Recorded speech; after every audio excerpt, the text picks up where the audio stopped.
Mr. Chair, bago po posibleng may mag-volunteer sa chair na magsasalita sila, before the committee discontinues this long-awaited and now to be discontinued hearing, maaari po bang mag-deliver ng opening statement? If you will deliver an opening statement, perhaps the other senators here present would likewise should likewise be given a chance to deliver an opening statement, and it will form part of the records of this committee without prejudice to this committee declaring a discontinuance. You may do so, Senator Hontiveros. Salamat, Mr. How Chair. long will that be without? Perhaps 4 minutes maximum, Mr. Chair. Anyway, You have the floor. long-awaited po nating lahat. Salamat po, Mr. Chair, itong hearing. So magandang umaga po sa ating lahat.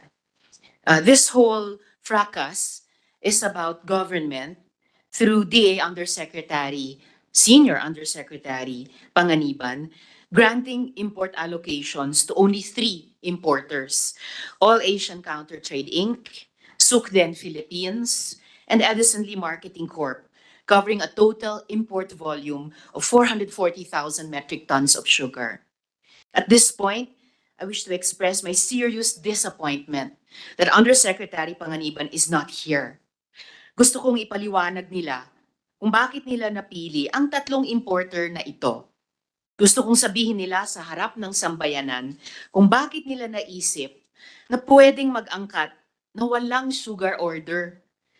Gusto kong malaman kung bakit matapos sabihin ng Senado ng isang sugar order ay dapat hindi defective, dapat hindi basta-basta pumipirma ang USEC nang walang malinaw na pahintulot ng Pangulo, na dapat dumaan sa board ng management ng SRA ang mga importation, bigla-biglang at the behest of an undersecretary, pwede na basta magpasok ng asukal sa kanyang mga piniling importer? At pwede silang mag-act in haste without facing any consequences in the civil service? Higit sa lahat, gusto ko sanang matanong si Yusek Panganiban, saan sila humuhugot ng tapang? Sino ang nagbibigay ng go signal? May mga mataas na opisyal ba na dapat managot dito? O may nagbibida-bida lang at gumawa ng sariling desisyon? And I want to ask these questions, Mr. Chair, in full view of the public, sa harap ng sambayanang Pilipino, the way we did for the first sugar hearing. They will tell you there were good reasons for choosing the 3. Maglalabas sila ng mga resolution of support, statements of confidence, at kung ano-ano pa para sa All Asian, Sukden, at Edison Lee. All Asian Countertrade that had a history of smuggling during the period of 1998 to 2000. Sukden that, according to an independent audit report dated 2022, has a capital deficiency of $394,103 and $35,700 and $35,784, quote, resulting from continuing losses, close quote, which, according to the report, quote, raises doubt on the company's ability to continue as a going concern, close quote. I have a copy of this audit report, Mr. Chair, and I'm here ready to flash this and provide copies as well to all of you, dear colleagues. Friends, in previous sugar orders, there were always several importers given import allocations. Malimit, mga 20, even more. And there was a clear basis for the allocation. Pero ngayon po, 3 lang. For a total import of 440,000 metric tons. Para namang sila lang ang mga anak ng Diyos. And you know how crazy big this is, Mr. Chair. Ang kailangan nilang bunuin na performance bond ay bilyong-bilyong piso. But wait, there's more.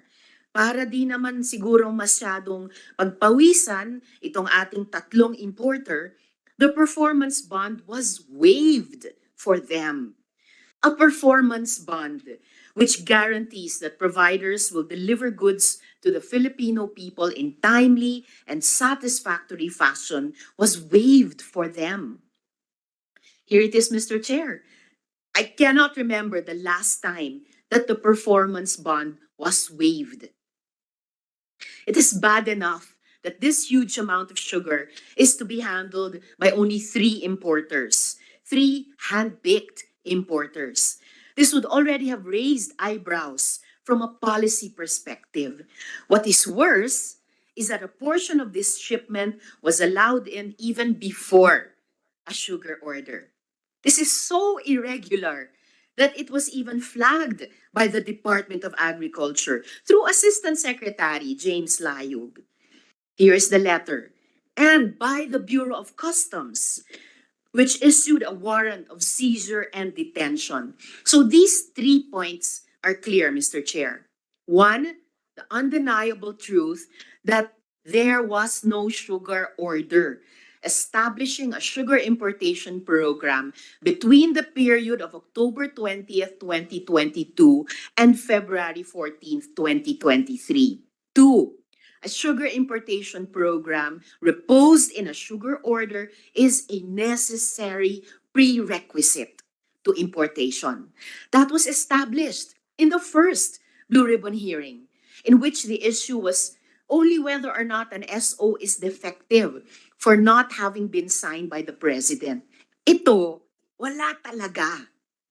And three, any sugar importation above 1 million pesos without a sugar order is considered large-scale agricultural smuggling in violation of Republic Act number 10845.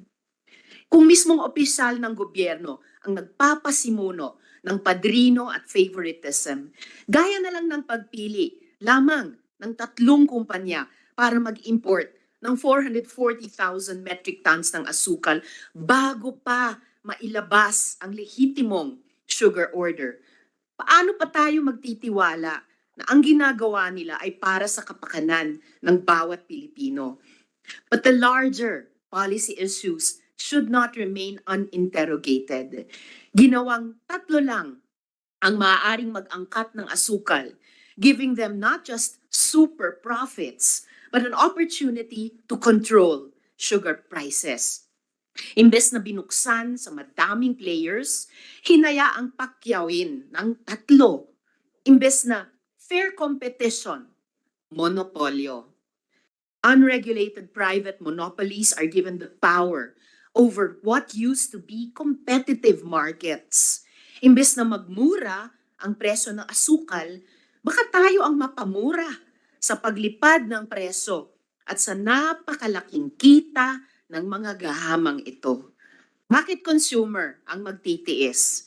Bakit ang ordinaryong Pilipino ang matatamaan?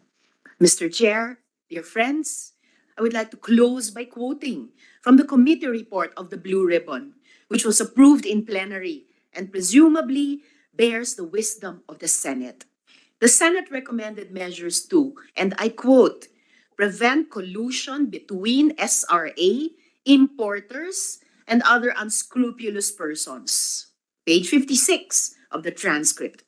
Dahil ang pagtingin po ng ating Senado, hindi talaga maganda ang collusion o ang sabwatan. Kaya ang pinakamahalaga ko sigurong tanong, totoo po ba ang photo na ito? At kung totoo, kailan ito kinuha? Mr. Chair, I really hope that we get to the bottom of the issues in this hearing.